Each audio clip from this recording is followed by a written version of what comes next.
Magluto tayo ng squid, guys.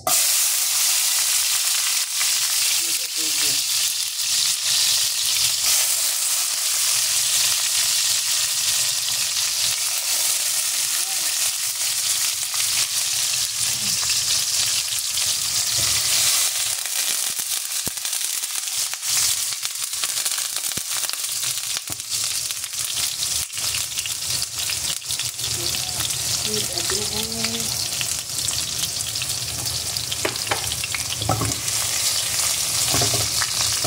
Lutuin muna natin kunti. Slice ko yan. Wala pa yung white vinegar. Walang suka. Yan yung tentacles ng squid. Diba? Sana masarap ito. Lagyan natin ng sesame oil para ang bango-bango niya. Lagyan natin ng ito. Oh, yung wala parang butas. Ito ba siya? Soya sauce. Okay. Lagyan natin ng wala tayong white vinegar. Ito yung black vinegar. Yan ang mga Chinese. Lagyan natin ng kunting asin. Patak ng asin.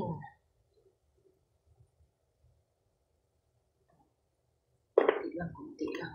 Bawal kasi.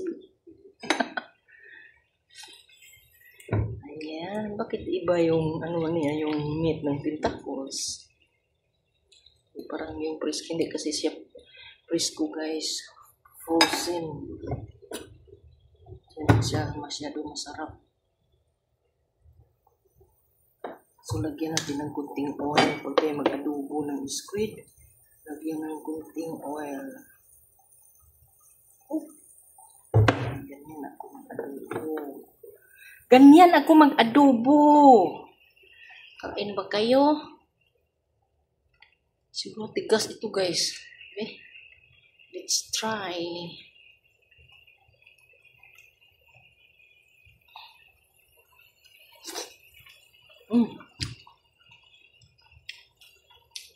Ibang-iba yung lasa.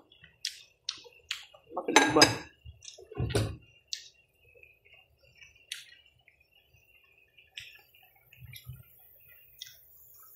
So, lagyan pa natin ng sesame seed oil para bango. Masarap. Lagyan natin ng kunting sweet sauce. Hindi pala oyster sauce ang ano ko, guys. Ang nakuha ko doon. It's sweet sauce. Oh, sweet sauce.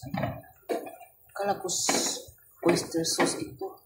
Sweet sauce pala. So, nag 3 minutes na naman ng mag 4 minutes ito, guys. So, thank you for watching. At na yan. Ready to serve na yan. Lagyan natin ng yung black pepper seed and spring onion sa ating squid tentacles.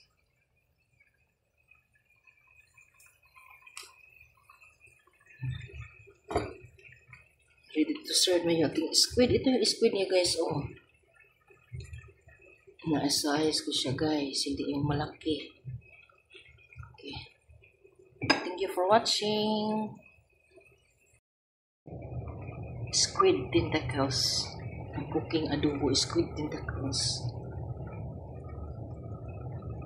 I slice it.